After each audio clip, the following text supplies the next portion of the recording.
So, I'm Dave. This is my Dogo Argentino, Poppy. Poppy's just free to do whatever right now. I decided to start doing a series of videos with training. Of course, there's a stupid stray dog in the complex. Poppy, don't, come on, be good. Poppy's 6 months old, so he's about 70 pounds now. He's from a working line. I'm sure you can hear me over him, so it shouldn't be a problem. But there's always a stupid mutt somewhere in the complex. Poppy! Hey, come on, come on. So, the reason I decided to do videos, I've been working with dogs ever since the military. Poppy, come here. Sit, sit. Good boy, good boy. I haven't gave him a conditioner for the command to not open his mouth. We use a muzzle for that still. Poppy, am I gonna have to stake you out? No, no, no. Come on, come on, come play. Come on, play. Come on. Okay. Poppy, shh, what's that? What's that? Anyways, I've been training dogs since the military. I was a handler and I also trained dogs when I was in the Air Force. Later on, interesting enough, my education, when I went to university, I got my degree in psychology. Now I'm doing my graduate work to become a forensic psychologist. But my undergraduate studies kind of reinforced some of the things I studied in, or I learned when I was in the military with training dogs. Some of the behaviors like Pablo, Watson, Skinner. Most notable is, of course, Pablo. He won the Nobel Prize, I think it was. I can't remember what year, but for conditions response. So with that being spoken, I said to myself, why not do a video on something I know best? And not only having the practical experience working with dogs, I was able to validate and reconfirm that knowledge that I gained through the university, the years recently too. That I just recently graduated with my undergraduate about 3 years ago, and that was at USF, University of South Florida. Go Bulls, excellent university. And now, like I said, I'm in my graduate work with a focused concentration on forensic psychology. But we're getting to this dog now. So I've trained everything from pit bulls in the military, Malinois, big shepherds, Rotties, specifically the German Rotties. And again, I decided to do a different breed this time. And what influenced me to get the Dogo was I boar hunt down here. And this dog is notorious for being a hunter. He was designed to hunt boar and puma back in the day by I think it was Dr. Martinez. You can always Google all this. And I think like in the 1930s, he was genetically bred for this out of about 9 different breeds. He's a master breed. His father is about 120. When I got him, I asked for the gamiest and the largest out of litter. Yeah, I believe he came from a litter of like 12 or 13. And so I got what I wanted. He's from a working line. We'll get those that are from a show line. I also have a breeding female that we're gonna mate to breed, and she's from a show line. And at another time, another video, you get the opportunity to meet her, and you'll see the differences and of course the similarities. So with getting into the first video, like I said, it's my first video, so we'll get better with time. But the concepts, the constructs, what I'm going to show you, and how to train these dogs, I mean, that's going to make sense right off the rip. And one thing I want to impress upon the people who see this video is there's more one way to condition a dog or get a dog to do a command for you, right? What's that old saying? There's more than one way to skin a cat, or however it goes, right? And it's true. Okay, I use some condition response, meaning with rewards or parent and stimulus with a response, and then I do a lot of operant conditioning, which is negative reinforcement, positive reinforcement, negative reward, positive reward. And I'll get into all what that is and give you applications, practical examples of all that, so you can get appreciation for that. And some dogs do better with operant conditioning. Some dogs do better with just condition response. You know, a poodle, I wouldn't do positive punishment. You know, it's a poodle, okay? But these dogs are very dominant. And one of the things with the, well, a lot of working breeds, but even this one, you have to establish dominance. He's very alpha, very dominant dog. So if you don't establish that dominance over him at a young age, you're going to have difficulty here with him respecting you and listening to you when you're trying to give commands and trying to train this dog. So normally if you're going to do, he's going to be a service dog to help me with panic attacks and anxiety. So he's going to help me with pressure therapy. We'll go into that in other, other videos. Also, the whole thing about having a service dog versus an emotional support dog, a psychiatric dog. I've done a lot of research, and there's a lot of, excuse my, for lack of a better way to describe it, a lot of BS with it. It's a lot of fraud in it, unfortunately. But I'm going to explain exactly how they're protected by the ADA and how you go about having a service dog versus an emotional support and a psychiatric dog. So normally if I do a working dog or a service dog, he's attentive over there, I won't socialize them. You don't really want to socialize them. Like, you'll see, oh, dog in training, don't pet. You know, same thing, especially with the dog that's trained for bite work or aggression work, for a protection dog. But you can balance it, and you can kind of like bridge them together. It just takes a lot of work and effort on your part with the training. So I started off his first 4 or 5 months just socialization with everybody I could, and animals as well, so that I don't have to, because my thing is, once I get into protection with them, I don't want him to be a liability. I want him to be able to sense for himself. And there'll be cues when you do protection work that he will, of course, do a bite work or aggress on command, but he also will cue off certain actions, or if he senses, you know, this person's no good, okay, they have intent. But again, that's for another video.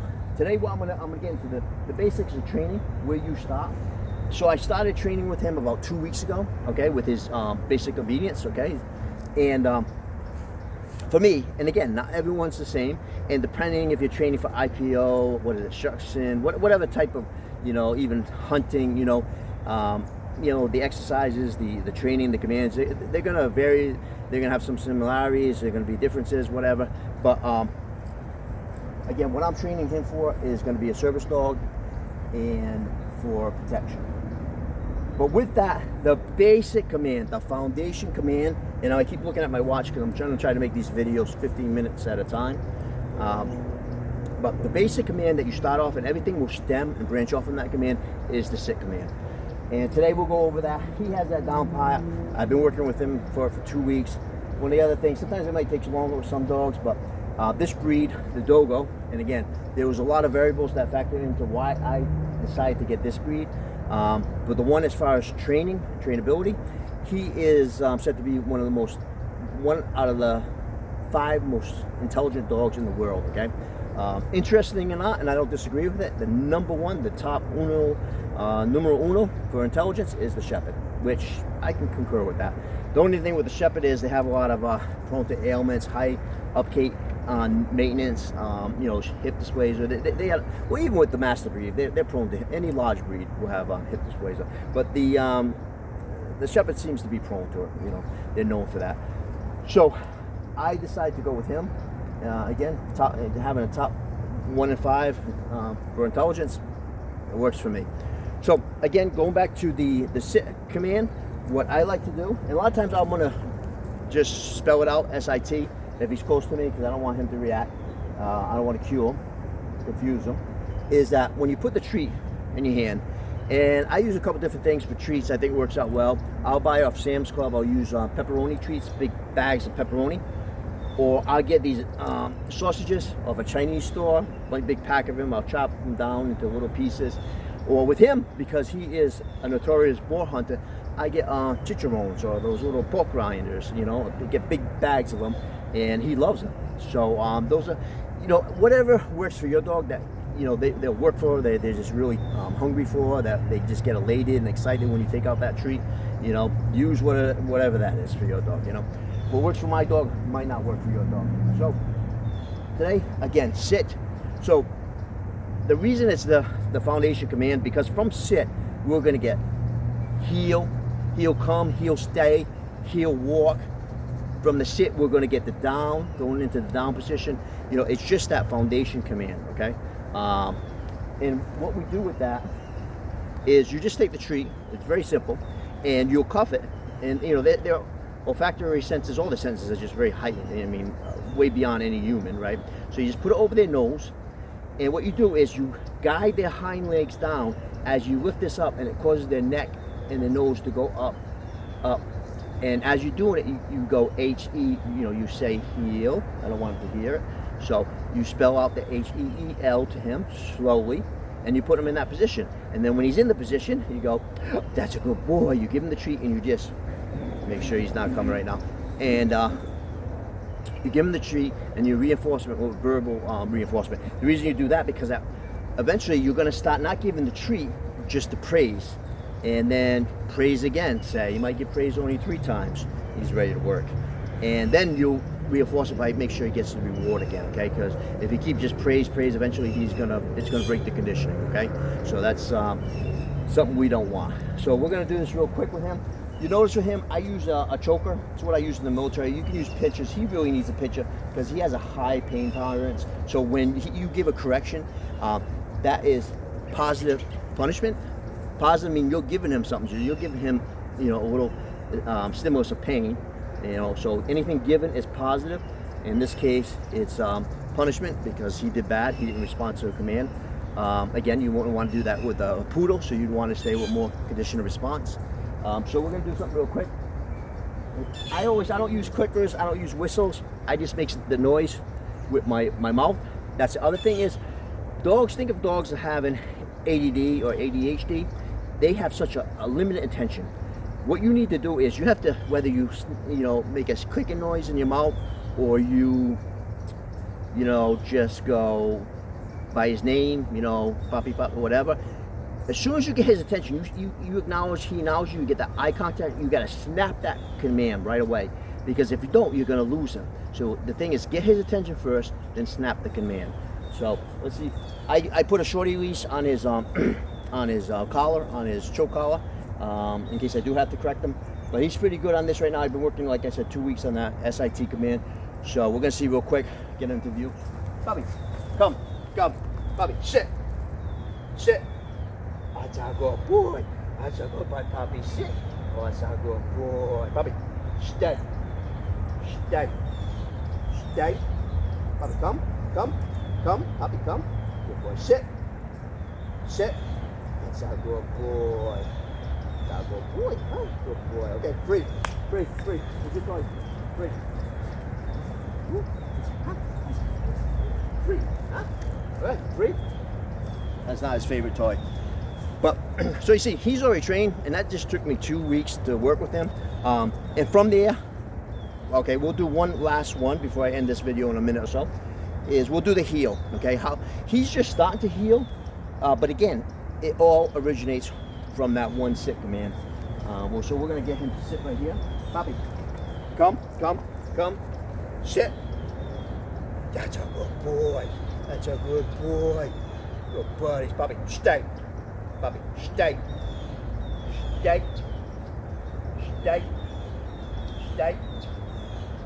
heel. That's a good boy. What's a good buddies? What's a good? Yeah. Bobby. Good boy, Bobby. Good boy. Bobby, stay. Good boy. Stay.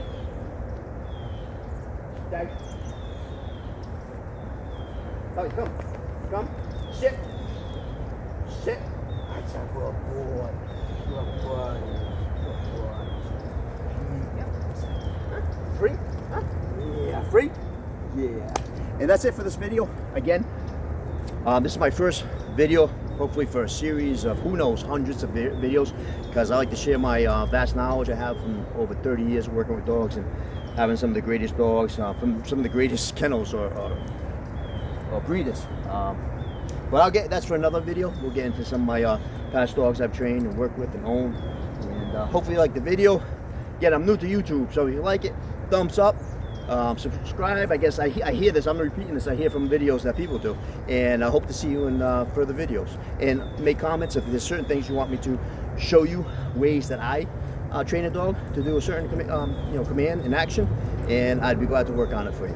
All right, and hey, thank you for watching.